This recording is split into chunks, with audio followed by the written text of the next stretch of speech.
Subscribe Kalyani Online Classes channel for all exams. नमस्कार दोस्तों, शिक्षा के दार्शनिक आधार पार्ट 4 इस चतुर्थ भाग में मैं Lohans Kumar Kalyani assistant professor department of BEd आप सबके सामने हूँ।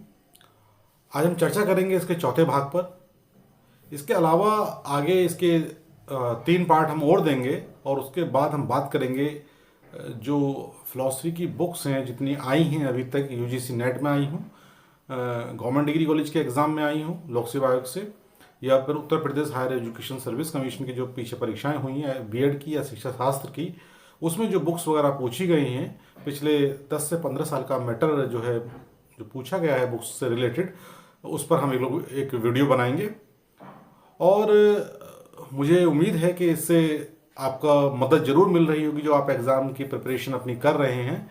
और मैं अपनी वीडियो को देख रहा हूँ, आपका प्यार मेरे वीडियो को लगातार मिल रहा है और मैं ऐसी उम्मीद करता हूँ कि आगे भी आपका स्नेह इसी प्रकार बना रहेगा।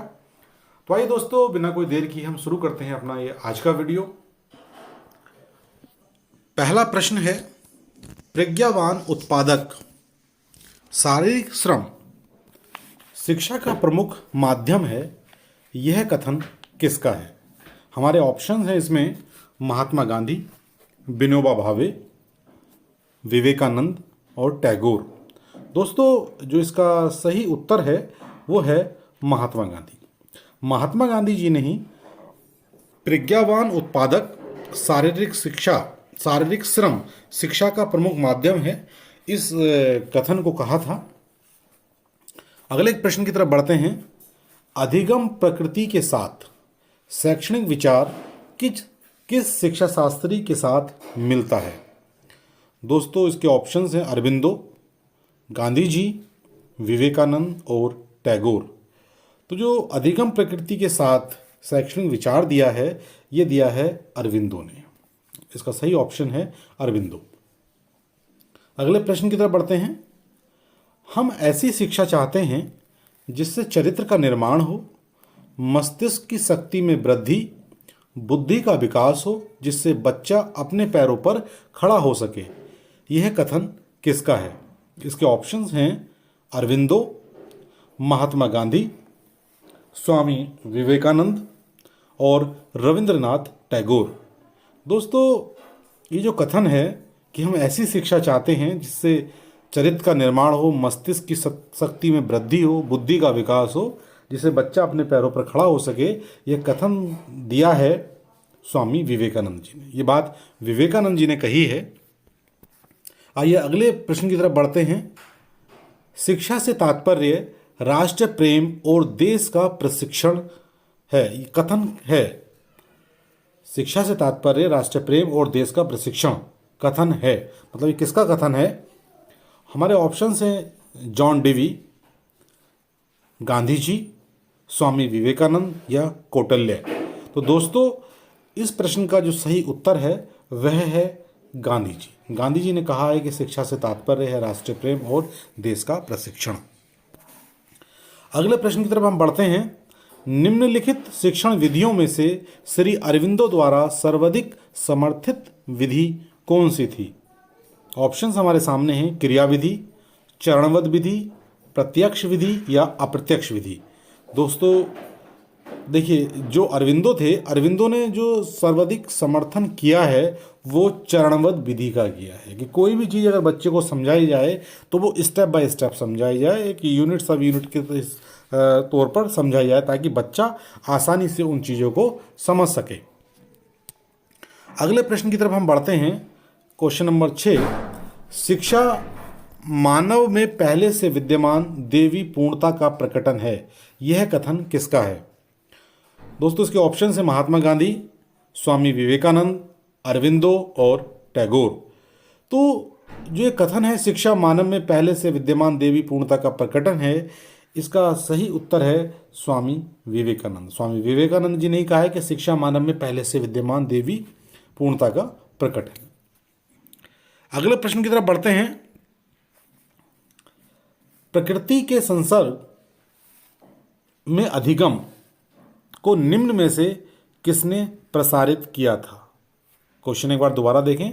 प्रकृति के संसर्ग में अधिगम को निम्न में से किसने प्रसारित किया था? हमारे इसके ऑप्शंस हैं स्वामी विवेकानंद, श्री अरविंदो, रविंद्रनाथ टैगोर और महात्मा गांधी।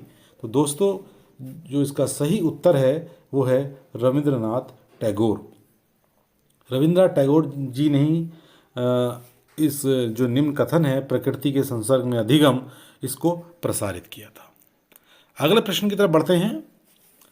संविधान के किस अनुच्छेद के अनुसार अस्पृश्यता शब्द को समाप्त कर दिया गया? अनुच्छेद 46, अनुच्छेद 17, अनुच्छेद 25 या अनुच्छेद 40? ये दोस्तों इसके चार ऑप्शंस हैं कि संविधान के किस अनुच्छेद के अनुसार अस्पृश्यता शब्द को समाप्त कर दिया गया। तो जो अस्पृश्यता शब्द है इसको अनुच्छेद आपके 17, अनुच्छेद जो हमारा 17 है इसके अनुसार जो है इसको समाप्त कर दिया गया। अगले प्रश्न की तरफ हम बढ़ते हैं। राष्ट्र में राष्ट्रीयकर्ताओं का निर्माण सर्वाधिक महत्वपूर्ण बहिर्गामी कारक है, इस कथन को आप किस दर्शन पर आरोपित करेंगे? क्वेश्चन एक बार दोबारा हम पुनः देख लेते हैं। राष्ट्र में राष्ट्रीयकर्ताओं का निर्माण सर्वाधिक महत्वपूर्ण बहिर्गामी कारक है, इस कथन को आप किस दर्शन पर आरोपित करेंगे? जो हमारे इसके ऑप्शंस हैं मार्क्सवाद, पूंजीवाद, फासीवाद या फिर समाजवाद। तो दोस्तों इसका जो सही उत्तर है वह है समाजवाद। समाजवाद है वो ये कहता है कि राष्ट्र में राष्ट्रीयकर्ताओं का निर्माण सर्वाधिक महत्वपूर्ण बहिर्गामी कारक है। अगला प्रश्न है हमारा, आधुनिक भारतीय शिक्षा में किसने प्रकृतिवाद के संप्रत्यय को औपचारिक रूप से प्रारंभ किया? इसके ऑप्शन है टैगोर, विवेकानंद, श्री अरविंदो या अरविंदो। दोस्तों इसमें दोनों तरफ अरविंदो हो गया है, इसको आप माइंड मत करिएगा। जो इसका सही उत्तर है इस प्रश्न का वो है टैगोर जी। रविंद्रनाथ टैगोर जी ने ही आधुनिक भारतीय शिक्षा में प्रकृतिवाद के संप्रत्यय को औपचारिक रूप से प्रारंभ किया था। अगले प्रश्न की तरफ बढ़ते हैं। डी स्कूलिंग सोसाइटी की अवधारणा किसने दी? डी स्कूलिंग सोसाइटी की अवधारणा जो दी गई है इसमें जो ऑप्शन है Hegel, Ivan Illich, Colin Powell या प्लेटो। तो दोस्तों जो इसका सही उत्तर है वह है इवॉन इलिच। इवॉन इलिच ही थे जिन्होंने डी स्कूलिंग सोसाइटी की अवधारणा दी थी। अगले प्रश्न की तरफ बढ़ते हैं। सामान्य अभ्यास को बदलकर और आप लगभग सदैव सही कर रहे हों, यह किसका सिद्धांत है? ध्यान दीजिएगा, सामान्य अभ्यास को बदलकर आप लगभग सदैव सही कर रहे हों, यह किसका सिद्धांत है?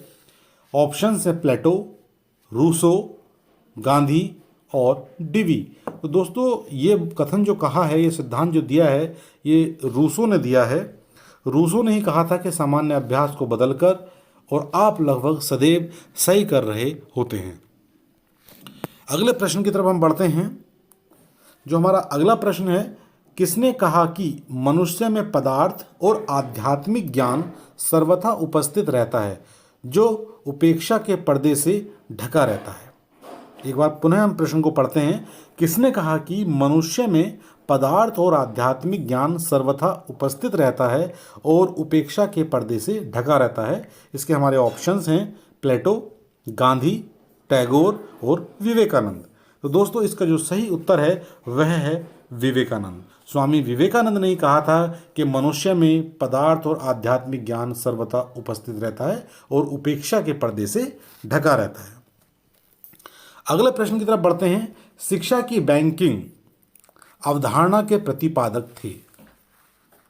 पुनः एक बार प्रश्न को पढ़ें। शिक्षा की बैंकिंग अवधारणा के प्रतिपादक थे। इसके ऑप्शंस हैं हमारे Ivan Ilyich, Paule फ्रोरे, John halt और जॉन डिवी। तो दोस्तों जो इसका सही उत्तर है वो है पाउलो फ्रेरे। पाउलो फ्रेरे ने ही शिक्षा की बैंकिंग अवधारणा दी है। अगला प्रश्न की तरफ बढ़ते हैं। हिडन करिकुलम की अवधारणा किसकी है? हिडन करिकुलम की अवधारणा किसकी है? सही उत्तर है आपके जो ऑप्शंस हैं Paulo Freire, John Dewey, Ivan Illich या जॉन हॉल्ट। तो दोस्तों इसके भी जो उत्तर है वो है पाउलो फ्रेरे। पाउलो फ्रेरे इसके सही उत्तर है। इन्होंने ही जो है हिडन करिकुलम की अवधारणा प्रस्तुत की थी। Man of the modern as निम्नलिखित में से किसकी दार्शनिक रचना है? क्वेश्चन नंबर 16 है हमारा है man of the modern as. इसके हमारे ऑप्शंस हैं कार्ल जॉस्पर्स, फ्रोवेल, पेस्टोलॉजी और विवेकानंद। तो दोस्तों जो ये क्वेश्चन है हमारा 16, इसका सही उत्तर है कार्ल जॉस्पर्स। कार्ल जॉस्पर्स ने ही man of the modern age जो दार्शनिक रचना है इसको लिखा था। अगले प्रश्न की तरफ बढ़ते हैं।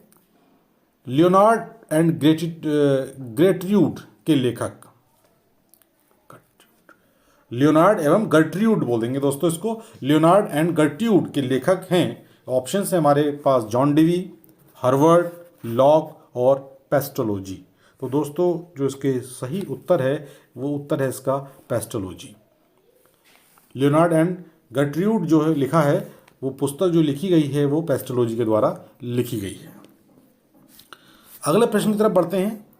राज्य की अवधारणा दी गई थी जॉन डेवी के द्वारा, प्लेटो के द्वारा, रूसो के द्वारा या हार्वर्ड के द्वारा।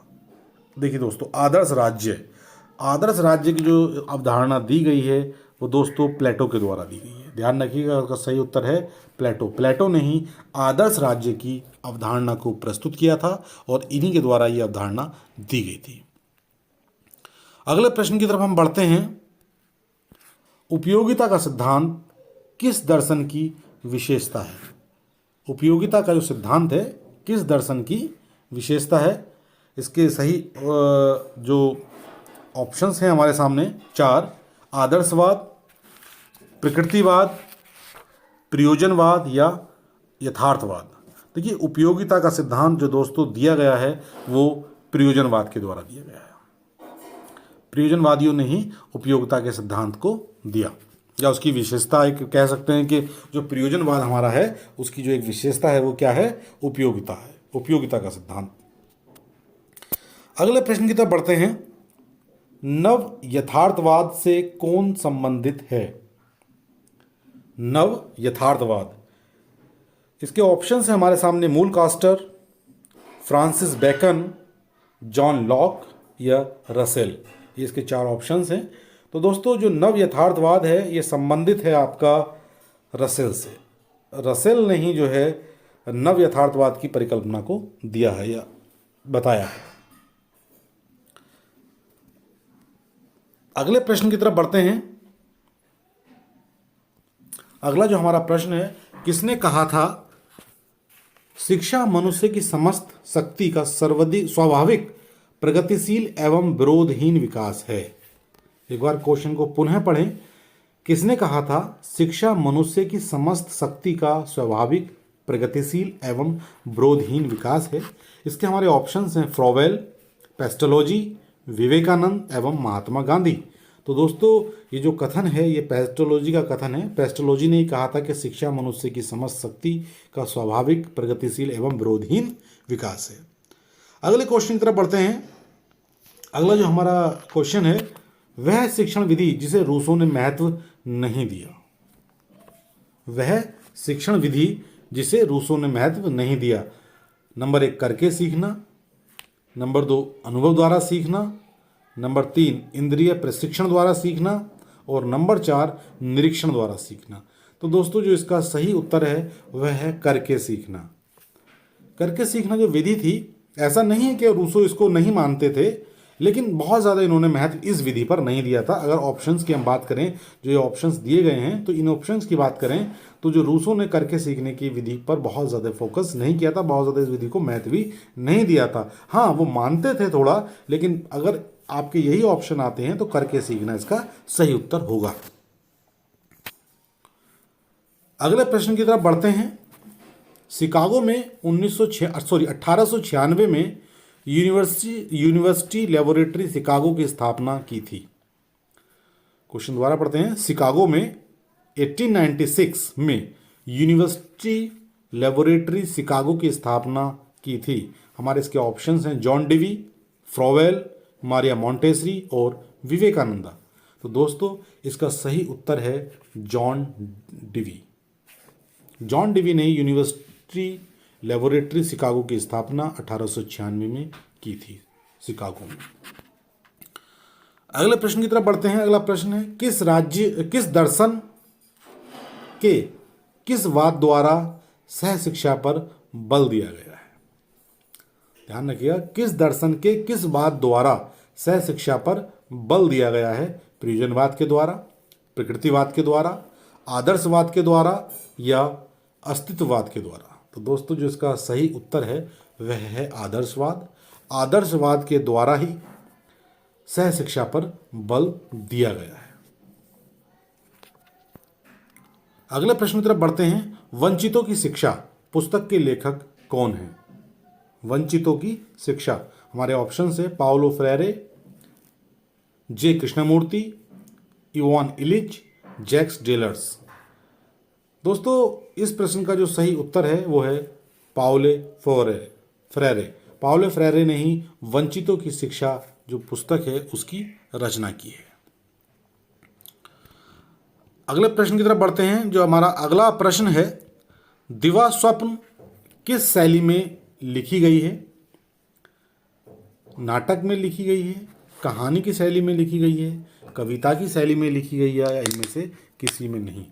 दोस्तों जो दिवा स्वप्न हमारा एक कहानी की शैली में लिखी गई है, और मुझे उम्मीद है कि आप अगर शिक्षा शास्त्र के विद्यार्थी हैं तो आपने पुस्तक जरूर पढ़ी होगी। और हाँ, अगर आपने पुस्तक नहीं पढ़ी है तो आप एक बार इस पुस्तक को अवश्य पढ़ें। हर एक शिक्षा शास्त्री को इस पुस्तक को पढ़ना चाहिए। और इसके जो लेखक हैं वो गिज्जू भाई हैं। गिज्जू भाई ने ही दिवा स्वप्न जो लिखी है पुस्तक, और ये लिखी गई है कहानी की शैली में। अगले प्रश्न की तरफ बढ़ते हैं। गिज्जू भाई ने बाल मंदिर की स्थापना कब की? या गिज्जू भाई के द्वारा बाल मंदिर की स्थापना कब की गई? हमारे ऑप्शन है 1918, 1919, 1920 या 1921। तो दोस्तों जो इसका सही उत्तर है वह है 1920। 1920 में ही गिज्जू भाई ने बाल मंदिर की स्थापना की थी। अगले प्रश्न की तरफ बढ़ते हैं। किसी समाज में शिक्षा के उद्देश्य तथा वस्तुनिष्ठता मुख्यतः निर्धारित होते हैं? किसी समाज में शिक्षा के उद्देश्य तथा वस्तुनिष्ठता मुख्यतः निर्धारित होते हैं मनोविज्ञान के द्वारा, दर्शन के द्वारा, समाजशास्त्र के द्वारा या अर्थशास्त्र के द्वारा? तो दोस्तों जो इसका सही उत्तर है कि समाज में शिक्षा के उद्देश्य तथा वस्तुनिष्ठता जो निर्धारित होते हैं वह होते हैं दर्शन के द्वारा। दर्शन ही एक ऐसा तत्व है जिसके द्वारा जो समाज में शिक्षा के जो उद्देश्य हैं, क्या उद्देश्य होंगे, क्या उसकी उपयोगिता होगी और वस्तुनिष्ठता क्या होगी, ये जो है सब निर्धारित दर्शन शास्त्र के द्वारा ही होते हैं, दर्शन के द्वारा सब। अगले प्रश्न की तरफ बढ़ते हैं। प्राचीन भारत में किस महिला ने शास्त्रार्थ में याज्ञवल्क्य को चुनौती दी थी? बहुत अच्छा प्रश्न है दोस्तों ये, और आ भी चुका है। ये यूजीसी नेट में भी क्वेश्चन पूछा जा चुका है एक बार, और हायर एजुकेशन के एग्ज़ाम में भी क्वेश्चन पूछा जा चुका है। दोस्तों क्वेश्चन पुनः एक बार देखें। प्राचीन भारत की किस महिला ने शास्त्रार्थ में याज्ञवल्क्य को चुनौती दी थी? हमारे ऑप्शन है गार्गी, तारा, आत्रेयी और कौशल्या। तो दोस्तों जो सही उत्तर है वो है गार्गी। गार्गी ने ही प्राचीन भारत में शास्त्रार्थ के दौरान याज्ञवल्क्य को चुनौती दी थी। अगले प्रश्न की तरफ बढ़ते हैं। जो हमारा अगला प्रश्न है, शिक्षा व्यक्ति की संपूर्ण शक्तियों का संतुलित विकास है, यह किसका विचार है? पेस्टोलॉजी का, जॉन डिवी का, एडम्स का या प्लेटो का? तो दोस्तों शिक्षा व्यक्ति की संपूर्ण शक्ति का संतुलित विकास है, यह विचार है जॉन डिवी का। जॉन डिवी ने ही शिक्षा व्यक्ति की संपूर्ण शक्ति का संतुलित विकास है इस कथन को कहा था। अगले प्रश्न की तरफ बढ़ते हैं। जो हमारा अगला प्रश्न है, नारियां भी मनुष्य हैं, अतः उन्हें भी पुरुषों के समान पूर्ण विकास का अधिकार है। यह कथन किसका है? महात्मा गांधी का, एस राधाकृष्णन का, रविंद्रनाथ टैगोर का, श्रीमती हंसा मेहता का।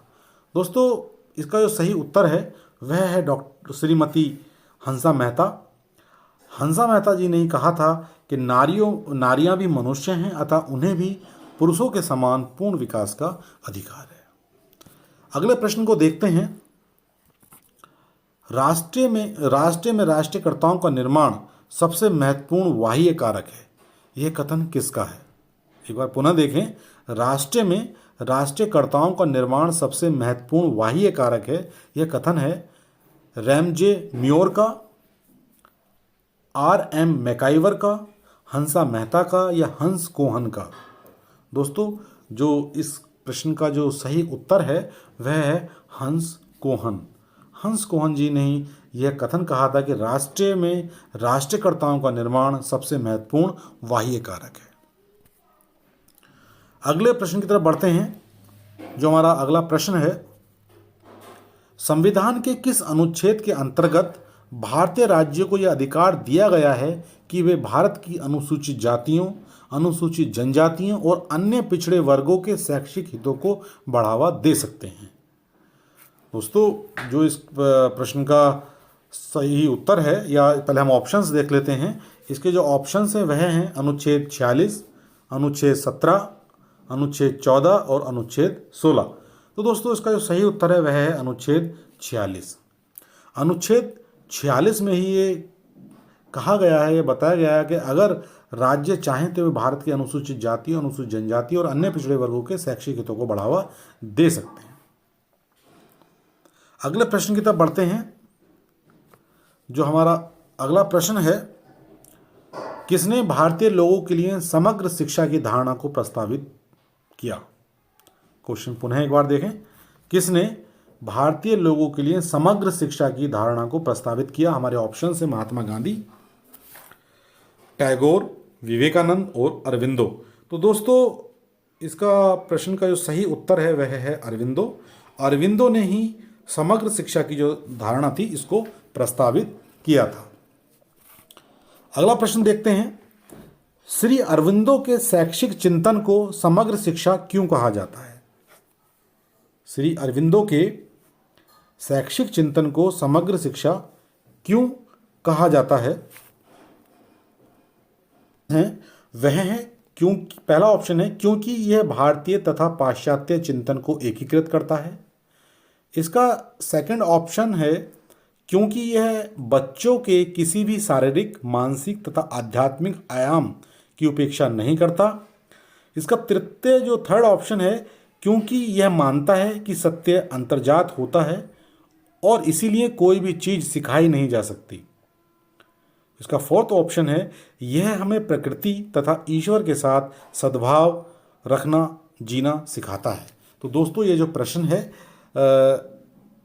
शैक्षिक चिंतन जो अरविंदो का है उसे समग्र शिक्षा क्यों कहा जाता है, तो इसका सही उत्तर है हमारा बी, क्योंकि यह बच्चों के किसी भी शारीरिक, मानसिक तथा आध्यात्मिक आयाम की उपेक्षा नहीं करता है, इसीलिए इसको समग्र शिक्षा कहा जाता है।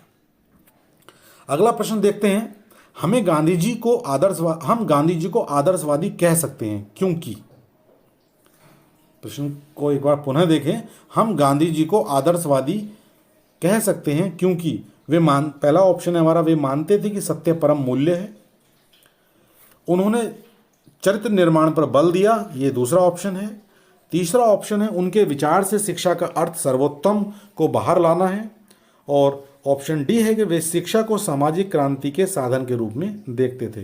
तो दोस्तों जो इसका सही उत्तर है इस प्रश्न का वह है ए, ऑप्शन ए। वे मानते थे कि सत्य परम मूल्य है, इसीलिए उनको आदर्शवादी कह सकते हैं। अगले प्रश्न की तरफ हम बढ़ते हैं। प्रश्न नंबर 37। गांधी जी के जीवन की सबसे बड़ी घटना जिसने उनके जीवन को नई दिशा दी वह एक किताब है जिसका नाम है, इसके 4 ऑप्शंस यहाँ पर हैं, हरिजन, अनटू द लास्ट, सर्वोदय और सत्याग्रह। तो दोस्तों वह पुस्तक जिसने गांधी जी के जीवन को एक नई दिशा दी थी, उस पुस्तक का नाम था अनटू द लास्ट। यही वो पुस्तक थी जिसको पढ़ने के पश्चात गांधी जी के जीवन को एक नई दिशा मिली और उनके जीवन का रुख जो है वह बदल गया। अगले प्रश्न की तरफ बढ़ते हैं। मैंने सदैव हृदय की संस्कृति या चरित्र निर्माण को प्रथम स्थान दिया है तथा चरित्र निर्माण को शिक्षा का उचित आधार माना है। उपरोक्त कथन में से किस तत्व पर बल दिया गया है? एक बार पुनः क्वेश्चन को पढ़िए। मैंने सदैव हृदय की संस्कृति या चरित्र निर्माण को प्रथम स्थान दिया है तथा चरित्र निर्माण को शिक्षा का उचित आधार माना है। उपरोक्त कथन में से किस तत्व पर बल दिया गया है? तो दोस्तों इसके ऑप्शन हैं चरित्र निर्माण, नैतिकता, संस्कृति और ए और बी दोनों। तो दोस्तों जो इसका सही उत्तर है वो है ए और बी दोनों, चरित्र निर्माण और नैतिकता पर बल जो है इस कथन में दिया गया है। अगले प्रश्न की तरफ बढ़ते हैं। मैं शिक्षा के सांस्कृतिक पक्ष को साहित्यिक पक्ष से अधिक महत्वपूर्ण समझता हूं। संस्कृति शिक्षा का आधार है, अतः मानव के प्रत्येक व्यवहार पर संस्कृति की छाप होनी चाहिए। उपरोक्त कथन किस भारतीय दार्शनिक का है? इस क्वेश्चन को पुनः एक बार पढ़ते हैं। मैं शिक्षा के सांस्कृतिक पक्ष को साहित्यिक पक्ष से अधिक महत्वपूर्ण समझता हूँ। संस्कृति शिक्षा का आधार है, अतः मानव के प्रत्येक व्यवहार पर संस्कृति की छाप होनी चाहिए। यह कथन किसके द्वारा दिया गया है? टैगोर, महात्मा गांधी, श्री अरविंदो या स्वामी विवेकानंद? तो दोस्तों इसका जो सही उत्तर है वह है गांधी जी। महात्मा गांधी जी ने ही इस कथन को दिया था। अगले प्रश्न की तरफ बढ़ते हैं। गांधी जी द्वारा समर्थित शिक्षा दर्शन में शिक्षा का तात्कालिक उद्देश्य। गांधी जी द्वारा समर्थित शिक्षा दर्शन में शिक्षा का तात्कालिक उद्देश्य था जीविकोपार्जन, संस्कृति या पूर्ण विकास। तो दोस्तों इस प्रश्न का जो उत्तर है वह है ये सभी चारों, जो तीनों इसके ऑप्शन हैं, जीविकोपार्जन, संस्कृति और पूर्ण विकास, ये गांधी जी की तात्कालिक शिक्षा के उद्देश्य थे। तो दोस्तों ये था आज का हमारा वीडियो और ये 40 क्वेश्चंस हैं। मैं उम्मीद करता हूँ आपको ये क्वेश्चन अच्छे भी लगेंगे और समझ में भी आएंगे। यदि किसी प्रश्न को लेकर आपके मन में शंका है तो आप मुझसे बात कर सकते हैं। मैं अपना व्हाट्सएप नंबर जो है कमेंट्स बॉक्स में दे दूंगा, लेकिन कृपया आप इस बात का ध्यान रखें कि बात मेरे को से सुबह 10 बजे से लेकर शाम को 6 बजे तक ही करें। रात में या इससे पहले आप मुझे कॉल ना करें, कि मेरा कॉलेज के समय में ही मैं आपसे बात कर सकता हूं और उसके पश्चात जो है घर पर ये संभव नहीं हो पाएगा। अगर किसी प्रश्न को लेकर आपके मन में शंका है तो आप निसंकोच मेरे से बात करिए। अगर मैं गलत हूं तो कोई नहीं, मैं उसका सही उत्तर तलाश करूंगा और आपको दूंगा, क्योंकि मैं नहीं चाहता कि मेरी वजह से कोई भी नुकसान आपका हो। और आप अगर मेरे चैनल पर नए हैं तो मेरे चैनल को सब्सक्राइब करें, वीडियो को लाइक करें और हाँ, अधिक से अधिक इस वीडियो को शेयर करें। Thank you.